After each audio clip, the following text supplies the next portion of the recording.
Hey there everyone, Mazarok here, and today let's talk about what I'm calling the rise of the Fury Warrior. They just got buffed yesterday, and I'm going to start this off with a little story because the weekly quest is to run 4 mythics, and me and a bunch of guildies were just wanted to pound them out as fast as possible before our raid time. So we made a group. I was about to tank it, as I normally do on my protection warrior, which I found to be lots and lots of fun. But we were missing one. Another one came on, and he had a much better geared tank than me. And I said, "Hey, no, you tank it. I want to try Fury." I got laughed at. You want to try Fury? Yep, I want to try Fury. It got buffed. I want to try it out. What's the worst that can happen? We're all over geared. It's an M0. Let's do it. And I got laughed at until the first pull, where I was dealing 8k. All right, that's just the first pull. Second pull, no laughter again. 7k. Well, you get no more cools on left. 5k. Next pull, Bladestorm's back up. 9k. We did a couple baby keys, and it went really well.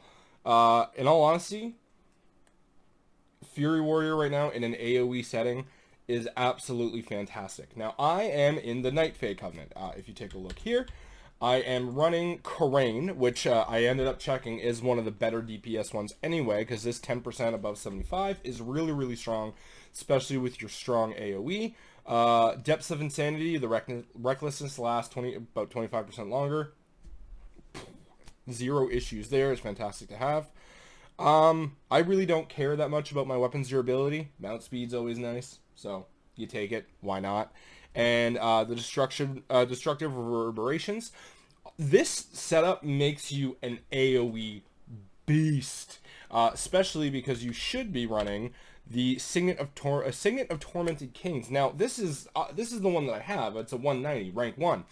After the fun that I had yesterday, and again, a lot of my stuff is geared towards tanking. A lot of my gear, I tried to stack some versatility and stuff like that, so I'm really low on my critical strike. And I had a lot of fun with the build that with what I did. So, in all honesty, I think if you started focusing a little bit more on the proper Fury stats, you'd have a lot more fun. So, the talents I was running, because you need the Signet of Tormented Kings, now I was running Sudden Death, Stormbolt, or Double Time, your choice. We were lacking a few stuns. We had 2 priests, so I went with Stormbolt just to get a good stun rotation in on the mobs. Worked really well. Massacre was a lot of fun to use and to have. Although if you're primarily single target, Frenzy is a very good option to have. There's a couple different options here. I like Bounding Stride because I'm not using Double Time instead of Souls. I like the Bounding Stride to jump in and just whirlwind and get your things going. Although War Paint would definitely be the general way to go. Frothing Berserker is kind of the go-to on that one. Now this is where I go with Bladestorm, because if you have the Signet of Tormented Kings, what that does, if we go here, is activating Bladestorm, Recklessness, or Avatar, randomly cast one of the other 2 abilities at reduced effectiveness, but it still casts them. So it does not work on Dragon Roar, but it does work on Bladestorm. So to get the most out of this legendary, you want to go with Bladestorm. Now, I went with Siegebreaker on the next one because I was really honing into that AoE, but if you wanted to go with Anger Management to reduce that Recklessness down, you would definitely be able to have a Bladestorm or a Recklessness up for each pack, which is really nice. But the way that I have it now, I have it set up so the Recklessness and that are all together. So I'm getting more out of Siegebreaker, I find. But there's arguments for both. Single target, I'd probably go Anger Management versus Siegebreaker. But both really good, solid options.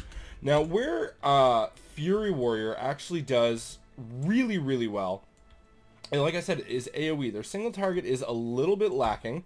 It wasn't bad by any means. I was still pulling 2.5, 3.5k on a boss. And this is me not I wasn't knowing exactly what I was doing. So that's the thing. Like, I'm not a pro Fury Warrior right off the bat. I'll tell you guys that right off the bat. I'm not the super pro, anything like that. But I'm not bad. I'm a decent player, right? So you go in, you want to get that whirlwind off so that way you can get that natural cleave in. And then you want to make sure that you always have that buff on AoE for your abilities where when you whirlwind, it hits all the other targets. So here, like, just no extra abilities, natural rotation, 3.8. Like, that's decently solid. There's no abilities there. So what I'm going to do now is I'm going to cast Ancient Aftershock, Bladestorm. That's going to skyrocket. That's going to go up. And in dungeons, I was pulling 8, 9k. It was really, really good, really solid, and lots of fun. So here you can see I cast Recklessness. I have a macro, so it also the Enraged Regeneration at the same time, and it just keeps on going. It's a solid spec to have. It's a lot of fun in a Mythic Plus.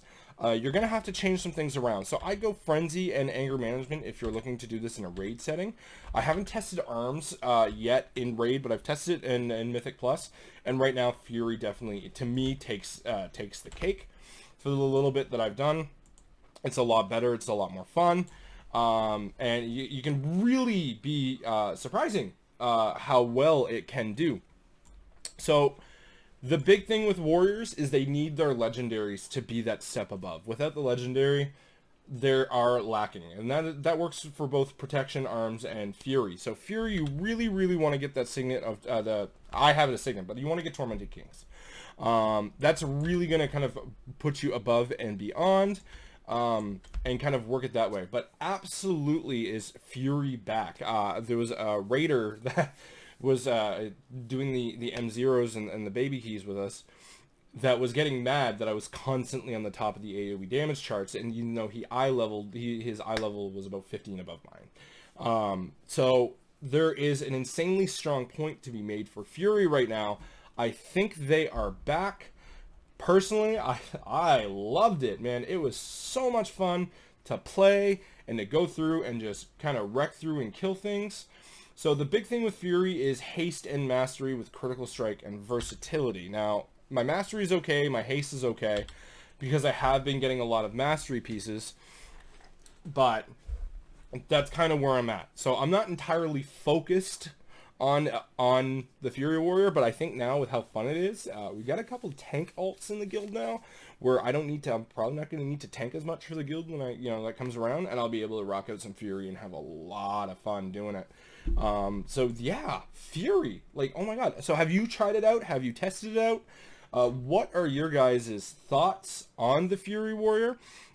Is it has it been tons of fun? Have you guys seen it killing it? So another thing too. So best Covenant choices. Let's talk about that real quick. I went Night Fae because I don't want to go Kyrian on anything. And I already had a Venthyr character when I made this. My DK at the time was Venthyr. I have since swapped over to the Necrolords. So I was like, well, I didn't have a Night Fae at the time. My Warlock was in the Necrolords. Yeah, I've done some Covenant swapping. I'll probably do a video on that at some point to tell you what my experience has been there. So I was like, well, Night Fae seems fun. I love Shockwave on Prot, and this the Ancient Aftershock seems like a lot of fun. So let's try it out. And in all honesty, it was AoE is such a good time on here. Is such a good time. Again, single target is still pretty good. It's not bottom of the pack. I've definitely seen worse single target in this game. But you're not going to top the meters on single target, most likely. Now, is that going to say that there's no Fury Warrior that's going to top the meters on single target? Absolutely not. There absolutely is. It's just a matter of how well do you play the spec. But AoE is so much fun. The natural cleave on Whirlwind. I mean, Warrior is just a fun class in general. I know they take a lot of beef for being a bland warrior, but they are a lot of fun. They have a lot of things at their disposal that make them a lot of fun. So yeah, the Venthyr changes your execute and condemn, which allows you to use it at plus 80%, and minus 35 when you spec into it, minus 20 elsewhere. Really solid choice for single target. So if you're thinking about being a Fury Warrior that needs that boost in single target, go with Ventier. It's a great option. If you want to double down on that AoE, Night Fae is so much fun. The Ancient Aftershock works really, really well. It gives you tons of AoE in all scenarios between Bladestorm and Rage and the Ancient Aftershock. You never not have a big AoE. You always have a big AoE ability for every pull. Like, you're constantly going, whether it's Bladestorm, Ancient, or, you know, in Rage Regeneration. So I don't think it's in Rage Regeneration. I think I said that wrong. So there's Enrage Regeneration, but it's Recklessness, sorry. So that's what it is. So yeah, the Recklessness, that's what you want. So it all works so well, and you're just constantly going and pumping and having tons of fun. Not to mention all of the utility that you do bring as a warrior in a raid.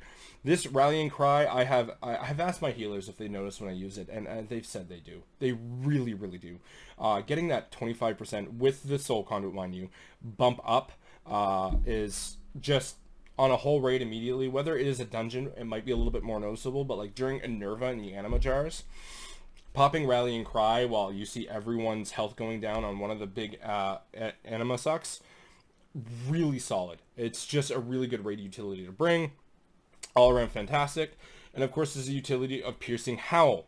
So 30-second cooldown, reduce all movement speed of all enemies, snares all enemies for 12 seconds, reducing their movement speed by 70%. That's solid. And on top of that, you got Bladestorm. You don't want people moving around anyway. So you pop your Piercing Howl, go into Bladestorm, boom! It's major damage. Now to do it right, you'd want a Whirlwind, Siegebreaker, Bladestorm. That way you spread your Siegebreaker across as many different enemies, increasing that damage even more fold. Fury Warrior, I think, is now with those buffs, is now in a really, really good place. Again, single target a little bit lacking, but nothing to scoff at or be sad at. So if you're planning to bring a Fury Warrior to M+, you're going to have a good time. You really, really are, I think. How this performs on higher keys, 10+, I don't know. But I assume it's going to go really, really well, and you're going to see a lot more Fury Warriors and a lot more demand for Fury Warriors, especially with their big AoE. You combine that with a Marksmanship's Wild Spirit, things are just going to die, and they're going to die fast because, you know, you're working well. You're working in tandem with them to buff them, give them a 5% boost. It works really, really well.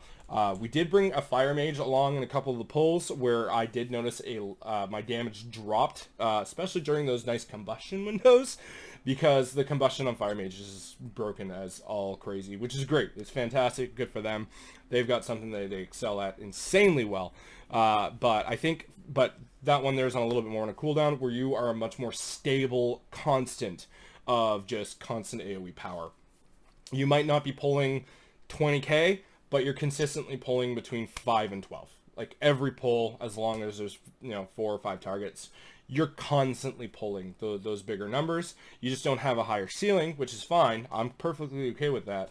It just means I'm doing more damage more often without having to rely on one cooldown and it just being part of your regular rotation, because Bladestorm's only 1 minute, Recklessness is a minute and a half, and you spec into it right. It all flows really, really well together, and it's really, really nice. So that is my opinion, my thoughts on the Fury Warrior buffs. I am excited. I cannot wait to do higher M pluses with it. In all honesty, this is the first time I have actually literally thought about DPSing as a Fury or Arms Warrior before Prot and being happy with it. Because I leveled this guy as Prot, he's always been Prot, and that's where I always fell in love with the Warrior. Fury and Arms were just a way to get by if I needed to. That was so much fun, I cannot even begin. So just enjoy it, have fun. For enchantments, I am running Sinful Revelation because it does aid with a single target prio. But on my main weapon, I'm using Celestial Guidance for the strength boost. So combine both, you're kind of getting the best of both worlds there. But again, if you want to double down on the AoE, go Lightless Force on your second weapon and just keep rolling and keep pumping. Aside from that, I stream on Twitch every Tuesday, Thursday, and Saturday. Come on by, check it out. Links are down below in the doobly-doo. Is there something I got wrong about the Fury Warriors? Is there something I missed? Let me know. Has Fury Warrior been killing it in your guys' guilds or M+ runs since the buff, since before the buff? Because this is where I really noticed the big difference. I hadn't played it since before the second buff. So it's been a while. It's been a while since I played it, but going in now, I absolutely felt all of it, and it was so much fun. So aside from that, I stream. So Sundays is where I'm the Frost Maiden. We do skip Super Bowl for D&D. We do skip the Super Bowl D&D because we have people that want to watch the Super Bowl. So I don't know what I'm going to do for a stream yet on Super Bowl Sunday, but I'm probably going to do something because I'm just tired of watching Tom Brady in another Super Bowl. It's just kind of... What was the one that I read? It was, when I said I wanted things to go back to normal, I didn't say I wanted to watch Tom Brady in another Super Bowl. So that's kind of how it works there. So that's it. This is my kind of quick Fury guide. This is what I've been enjoying. This is kind of what you need to know. Aside from that, I hope you guys are having yourselves a great day. Stay safe. And I hope you guys are enjoying the Shadowlands as much as I am.